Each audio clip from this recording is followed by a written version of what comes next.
Hey guys, welcome to Zaki Rajput. आज मैं लाया हूँ आपके लिए एक चाइनीज़ एडवेंचर मूवी जो कुछ ही दिन पहले रिलीज़ हुई है, जिसमें हम देखेंगे एक सफ़ेद बालों वाली डेविल लेडी को जो इंसाफ के लिए लड़ती है, और दूसरी तरफ देखेंगे हम एक जालिम जादूगर बादशाह को जो अपने मकसद के लिए लोगों पर बहुत जुल्म करता है। और साथ ही साथ हम देखेंगे एक ताकतवर योद्धा को जो कभी किसी से हारा नहीं, लेकिन वो उस डेविल लेडी के प्यार में पड़कर सब कुछ छोड़कर उसकी राह में चल पड़ा है। तो वीडियो शुरू करने से पहले चैनल को सब्सक्राइब कर लें और वीडियो को लाइक कर लें। सब्सक्राइब करने के बाद कमेंट सेक्शन में डन जरूर लिखें। आपका ज़की राजपूत हमेशा आपके लिए ऐसे ही कंटेंट लाता रहेगा जो आपको देखकर बहुत ही मजा आएगा। और अब बढ़ते हैं वीडियो की तरफ। फिल्म के शुरू में हमें एक लड़की जंजीरों में बंधी नजर आती है जिसका नाम ल्यूचा है। ल्यूचा बहुत ही ताकतवर और शक्तिशाली है। इसे बादशाह पर कातिलाना हमला करने की वजह से कैद कर रखा है। अब ल्यूचा बादशाह को मारना क्यों चाहती है ये तो हमें फिल्म में आगे चलकर ही पता चलेगा। इतने में बादशाह ल्यूचा को बोलता है, मैं देखना चाहता हूँ तुम कितनी बहादुर हो। और तभी एक तलवार हवा में उड़ती हुई उसकी तरफ आती है जिसे ल्यूचा अपने एक हाथ से पकड़ लेती है। बादशाह का बहादुर योद्धा जो अपनी जादुई तलवार से किसी भी दुश्मन को जिंदा नहीं छोड़ता, वो ल्यूचा का मुकाबला करने के लिए आगे बढ़ता है। ल्यूचा उस तलवार से अपने हाथों की जंजीरें काटकर हमला करने के लिए आगे बढ़ती है, और तभी वो योद्धा अपनी जादुई तलवार से उस पर वार करता है जिससे ल्यूचा दूर जा गिरती है। और देखते ही देखते ल्यूचा के सारे बाल सफेद हो जाते हैं और वो अपनी बाकी बची जंजीरों को भी तोड़ देती है। और अब सीन शिफ्ट होता है 1 महीना पहले पर, जहाँ से इस जंग और बगावत की शुरुआत हुई थी, जहां बादशाह के सिपाही महल में एक ताबूत लेकर आ रहे होते हैं। बादशाह उस ताबूत के पास खड़ा होकर कहता है कि लिंगफिंग तुम्हें मरने के बाद कैसा लग रहा है। लिंगफिंग दरअसल बादशाह का एक बहादुर योद्धा था जो बादशाह की इजाजत के बगैर गांव में आई बाढ़ से लोगों को बचाने के लिए चला गया था, जहां बादशाह ने बचाव के लिए कोई इंतजाम नहीं कर रखा था, जिस वजह से लिंगफिंग की बाढ़ में मौत हो गई। और अब बादशाह के इतना कहने पर वहां खड़े उसी गांव के एक शख्स को गुस्सा आ जाता है। वो कहता है कि इसकी मौत और गांव के बाकी लोगों की मौत के जिम्मेदार आप हो।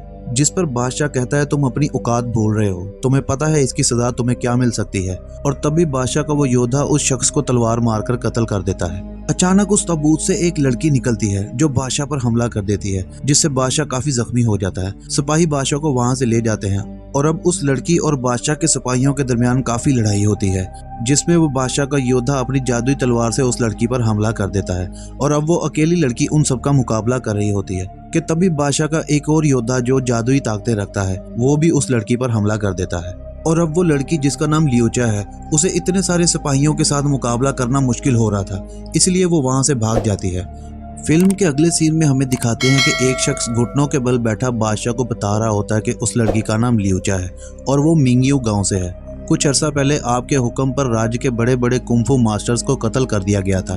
शायद ल्यूचा भी अपने मास्टर की मौत का बदला लेना चाहती है। जिस पर बादशाह कहता है कि उसे ढूंढो और उसको और उसके गांव को तबाह कर दो। वो आदमी बादशाह को बताता है कि मिंगयू गांव का रास्ता आज तक किसी को नहीं पता चल सका, वो पहाड़ों के बीच किसी जंगल में है। और अब सीन कट होता है और हमें डारीज का कबीला दिखाते हैं जो पर्वतों पर रहते हैं। ये बादशाह के बहुत ही वफादार और बहादुर योद्धा हैं। बादशाह अपने खतरनाक और जरूरी काम इन्हीं डारीज से करवाता है। और अब हमें वहाँ ली शेंग को दिखाते हैं जो फिल्म का मेन कैरेक्टर है, यानी हीरो है। ली शेंग अपनी तलवार से प्रैक्टिस कर रहा होता है कि तभी वहाँ उसके मास्टर आ जाते हैं और वो ली शेंग से कहते हैं कि अपनी तलवार से कभी किसी बेगुनाह का खून मत बहने देना, वरना ये ठीक नहीं होगा। और साथ ही फिनली को भी दिखाते हैं जो ली शेंग का बड़ा भाई है और डारीज कबीले का होने वाला अगला मास्टर भी है। वहाँ दूसरी तरफ ल्यूचा अपने गांव मिंगयू पहुंचती है, जहां उसके बाकी साथी उसे कहते हैं कि तुमने उसे मारने का एक बेहतरीन मौका गवा दिया। जिस पर उनका एक साथी बताता है कि बादशाह हर 5 साल में एक बार अपनी लंबी उम्र करने के लिए काला जादू करवाता है और उससे एक रेड पिल बनती है जिसे खाकर बादशाह अपनी उम्र बढ़ा लेता है। हमें उसे रेड पिल लेने से रोकना होगा और तभी अच्छा मौका मिलने पर हम उसे मार देंगे। और फिर सब अपने मास्टर से वादा करते हैं कि बादशाह को मारकर उसकी मौत का बदला लेंगे। वहाँ दूसरी तरफ बादशाह बहुत गुस्से में होता है और अपने चैम्बर से पूछता है कि मेरी रेड पिल का क्या बना। जिस पर उसका योद्धा उसे बताता है कि हमारे कुछ सिपाही रेड पिल लेने गए हुए हैं। वहाँ बादशाह के सिपाही बहुत सारा सोना लेकर जादुई नगरी पहुंचते हैं, जहाँ वो 3 जादूगरनियां जो हर बार बादशाह के लिए रेड पिल बनाती हैं, वो इस सोने से एक हवन कुंड बनाकर उसमें 3 दिन जादू करेंगी जिससे एक रेड पिल बनेगी। वो जादूगरनियां सिपाहियों को बताती हैं कि अब से 3 दिन बाद आकर रेड पिल ले जाना, मगर बादशाह हांग को बता देना कि रेड पिल सही वक्त पर खा लें, वरना कुंडली के हिसाब से उनकी मौत का वक्त पास आ रहा है। इस बार तुम्हें रेड पिल बहुत ही हिफाजत से बादशाह तक पहुंचानी होगी। और अब एक बार फिर से सीन शिफ्ट होता है डारीज पर, जहां बादशाह की तरफ से उन्हें एक मैसेज मिलता है जिसमें लिखा होता है कि वो लोग बड़ी हिफाजत से जादू नगरी से रेड पिल लेकर 3 दिन में बादशाह के पास पहुंचे। सिपाहियों के जाने के बाद मास्टर ली शेंग और फिनली को बताता है कि हमारे पास शक्तियां हैं और हमारे पुरखों की दी हुई वो जादुई तलवार भी है जिसकी वजह से हमें इस काम के लिए बादशाह ने चुना है। हमें बादशाह के भरोसे पर पूरा उतरना होगा। और साथ ही मास्टर उन्हें बताता है कि जो जादुई तलवार अभी उनके पास है वो बहुत ही ताकतवर है। वो अपना योद्धा खुद चुनती है और फिर बताता है कि आज से 400 साल पहले एक इंसान ने उस तलवार को चुराने की कोशिश की थी जिसका अंजाम बहुत ही बुरा हुआ था। और फिर मास्टर उन्हें रेड पिल की हिफाजत के लिए एक मशीन देता है जिसे 4 लोग मिलकर ही खोल सकते हैं। और फिर वो रेड पिल लेने के लिए जादू नगरी की तरफ निकल पड़ते हैं। वो जादू नगरी उन 3 जादूगरनियों के पास पहुंचते हैं जहां वो तीनों ली शेंग और फिनली का इम्तिहान लेती हैं और फिर उन्हें रेड पिल दे देती हैं। वो सब रेड पिल लेकर महल की तरफ निकल पड़ते हैं और रास्ते में उन पर हमला हो जाता है। दरअसल ये हमला ल्यूचा और उसके साथियों ने रेड पिल हासिल करने के लिए किया होता है। अब वहाँ डारिस और ल्यूचा के साथियों के बीच बहुत मुकाबला होता है जिसमें दोनों तरफ से काफी लोग मारे जाते हैं। इसी सब में ल्यूचा के साथी इस मशीन को खोलकर उसमें से रेड पिल निकाल लेते हैं और ल्यूचा को दे देते हैं ताकि वो इसको खत्म कर सके। तभी ली शेंग उस पर हमला करने लगता है। वहाँ बादशाह की एक और सेना जिसका नाम वुडा सेट है वो वहाँ रेड पिल की हिफाजत के लिए पहुंच जाते हैं। वो ल्यूचा के साथियों को पकड़ लेते हैं। फिनली जो काफी जख्मी हो गया था वो सिपाही उसे रेड पिल खो देने पर इसकी सजा भुगतने का कहते हैं। वहाँ दूसरी तरफ ल्यूचा और ली शेंग लड़ते हुए बाकियों से थोड़ा दूर निकल आते हैं जहाँ ल्यूचा उस रेड पिल को अपनी तलवार के वार से तबाह कर देती है। ली शेंग तलवार से ल्यूचा पर हमला करता है और तभी ल्यूचा की नजर ली शेंग के हाथ पर पड़े बचपन के चोट के निशान पर पड़ जाती है जिसके बाद हमें फ्लैशबैक में 15 साल पहले का सीन दिखाते हैं जहां ल्यूचा जंगली जानवरों से डरकर एक जगह बैठी होती है और ली शेंग उसके पास आता है और ल्यूचा उसके हाथ पर काटकर वहां से भाग जाती है। और फिर रोजाना ली शेंग वहां ल्यूचा के लिए खाने पीने के लिए चीजें लाने लगता है जिससे इन दोनों में काफी अच्छी दोस्ती हो जाती है। और अब प्रेजेंट का सीन दिखाते हैं जहां 15 साल बाद ये दोनों एक बार फिर से एक दूसरे को मिले होते हैं। ली शेंग भी समझ जाता है कि ये वही उसकी बचपन वाली दोस्त है। तभी एक सिपाही ल्यूचा को मारने के लिए उसकी तरफ चाकू फेंकता है जो उसे लग जाता है और वो पहाड़ी से नीचे गिरने लगती है और ली शेंग भी उसे पकड़ते हुए उसके साथ नीचे गिर जाता है। वो दोनों नीचे एक पानी के तालाब में गिर जाते हैं जिससे दोनों बच जाते हैं। वहाँ दूसरी तरफ फिनली बादशाह के सामने घुटने टेक कर अपनी जान की भीख मांग रहा होता है और रेड पिल वापस लाने का एक मौका मांगता है और कहता है कि मैंने उनके 2 लोगों को पकड़ लिया है। जिस पर बादशाह उसे एक और मौका दे देता है और कहता है कि तुम दोनों से मिंगयू गांव का रास्ता पता लगवाओ और जल्दी से रेड पिल लेकर वापस आओ। और अब फिनली कैद में उन 2 लोगों को बहुत अजियतें देकर गांव का रास्ता तो पता लगवा लेता है लेकिन फिर उसके बाद उन्हें मार देता है जिससे बादशाह फिनली पर बहुत खुश हो जाता है। वहाँ ल्यूचा और ली शेंग बैठे बातें कर रहे होते हैं। ली शेंग उसे कहता है कि तुम कहाँ चली गई थी, मैंने तुम्हें बहुत तलाश किया। ल्यूचा उसे अपने गाँव मिंगयू का रास्ता बताती है और कहती है कि तुम मुझे आकर वहाँ मिलना और साथ ये भी कहती है कि गाँव का रास्ता किसी और को मत बताना। दूसरी तरफ बादशाह के दोनों योद्धा और फिनली मिंगयू गांव पहुंच जाते हैं जहां वो रेड पिल और ल्यूचा की तलाश में गांव के सब लोगों को एक एक करके मार देते हैं लेकिन उन्हें वहां ना तो रेड पिल मिलती है और ना ही ल्यूचा। ली शेंग वापस अपने कबीले पहुंचता है जहां वो अपने मास्टर से मिलता है। वो मास्टर को बताता है कि बादशाह एक गलत इंसान है। वो अपनी ख्वाहिशों के लिए लोगों को मारता है और उन पर जुल्म करता है। हमें अब उसका साथ नहीं देना चाहिए। और साथ ही ये भी बताता है कि वो ल्यूचा से बहुत प्यार करता है। मास्टर ली शेंग को अपनी पुरखों की तलवार देता है और कहता है कि इसकी हमेशा हिफाजत करना, ये मुश्किल वक्त में तुम्हारे काम आएगी। ये अपना योद्धा खुद चुनती है और इसने तुम्हें चुना है।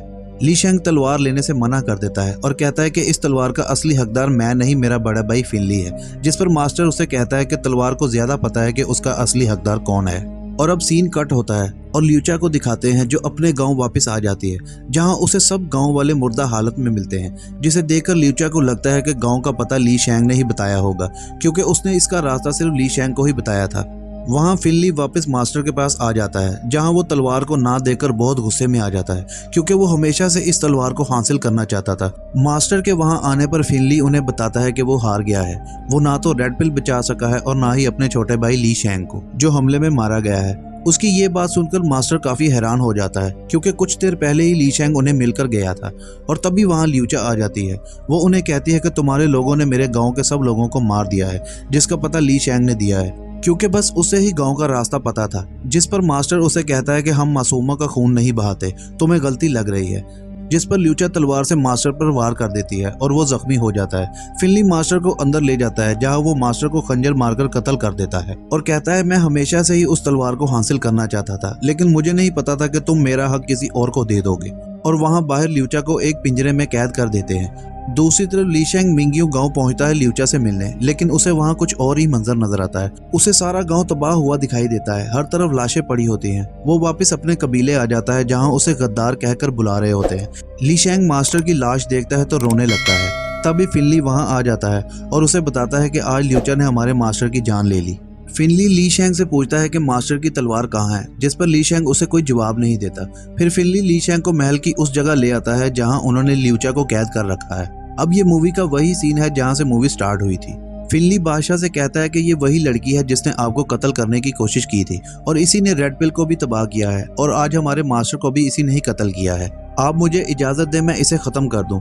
तभी ली शेंग आगे बढ़ता है और ल्यूचा से पूछता है कि क्या तुमने हमारे मास्टर का कत्ल किया है, जिस पर वो कहती है कि मेरी बात का कभी किसी ने यकीन नहीं किया और शायद आज तुम भी मेरी बात का यकीन नहीं करोगे। और तभी बादशाह ल्यूचा को कहता है कि मैं देखना चाहता हूँ तुम कितनी बहादुर हो, और फिर उसकी तरफ एक तलवार हवा में उड़ती हुई आती है जिससे वो बादशाह के योद्धा पर हमला कर देती है और फिर दोनों में काफी मुकाबला होता है, लेकिन वो योद्धा ल्यूचा पर काफी भारी पड़ रहा होता है। और तभी देखते ही देखते ल्यूचा के बाल सफेद हो जाते हैं और वो एक डेविल लेडी बन जाती है, जिसके बाद उस योद्धा का ल्यूचा के साथ मुकाबला करना नामुमकिन था। ल्यूचा अपने बालों से उस योद्धा को जकड़ लेती है और हवा में उठाकर दूर गिरा देती है, जिससे वो योद्धा मर जाता है और फिर अपने बालों से वहां खड़े तमाम सिपाहियों को पकड़ लेती है और हवा में उठाकर दूर फेंक देती है। ये सब देखकर बादशाह के कुछ सिपाही उसकी हिफाजत के लिए उसे वहां से ले जाते हैं। वहां खड़ा बादशाह का दूसरा सिपाही जो बहुत ही ताकतवर और जादूगर है, वो ल्यूचा पर बहुत हमले करता है और अपनी ताकत की वजह से उसे मारने की कोशिश करता है और फिर खुद को ल्यूचा से कमजोर जानकर ल्यूचा को चकमे देने लगता है। वो योद्धा जादू से अपने 3 रूप बना लेता है, लेकिन ल्यूचा अपने बालों से उन तीनों रूप को जकड़ लेती है और फिर उसे मार देती है। ली शेंग समझ जाता है कि मास्टर का कत्ल फिनली ने ही किया था, इसी वजह से दोनों में लड़ाई होने लगती है। दोनों के बीच काफी मुकाबला होता है और तभी ल्यूचा वहां आकर तलवार के वार से फिनली को मार देती है। ली शेंग ल्यूचा से कहता है कि मैं तुम्हें हर रूप में कबूल करता हूँ, बस तुम मुझे छोड़कर कभी मत जाना। और फिर ली शेंग अपने दिल में अपनी तलवार को पुकारता है, जिससे वो तलवार हवा में उड़ती हुई उसके पास आ जाती है और तभी वहां बादशाह के और सिपाही आ जाते हैं। ली शेंग उन सब का मुकाबला करने लगता है और ल्यूचा वहां से चली जाती है। अगले सीन में हमें दिखाते हैं कि एक तलवार जादुई तरीके से हवा में उड़ती हुई सब सिपाहियों को मारती हुई बादशाह को जाकर लग जाती है, जिसे देखने पर पता चलता है कि वो तलवार ल्यूचा के जादू से ही चल रही थी। अब बादशाह जख्मी हालत में अपने सिपाहियों को ल्यूचा को मारने का हुक्म दे देता है, जिसके बाद सब सिपाही ल्यूचा पर हमला कर देते हैं और ल्यूचा एक एक करके उन सब सिपाहियों को मार देती है और फिर वो बादशाह के पास आकर अपनी तलवार से उसे मार देती है। तभी वहाँ ली शेंग भी आ जाता है। वो ल्यूचा से कहता है कि तुम कहीं मत जाना, मैं तुम्हें बहुत प्यार करता हूँ, लेकिन ल्यूचा उसकी किसी भी बात का जवाब नहीं देती और वहाँ से चली जाती है। और अब फिल्म के आखिरी सीन में हमें दिखाते हैं कि ली शेंग पहाड़ पर बैठा ल्यूचा की याद में बांसुरी बजा रहा होता है कि तभी वहाँ ल्यूचा आ जाती है और वो बहुत गुस्से में नजर आ रही होती है। वो अपनी तलवार भी निकाल लेती है, जिससे लगता है कि वो ली शेंग से मुकाबला करना चाहती है और इसी के साथ फिल्म खत्म हो जाती है।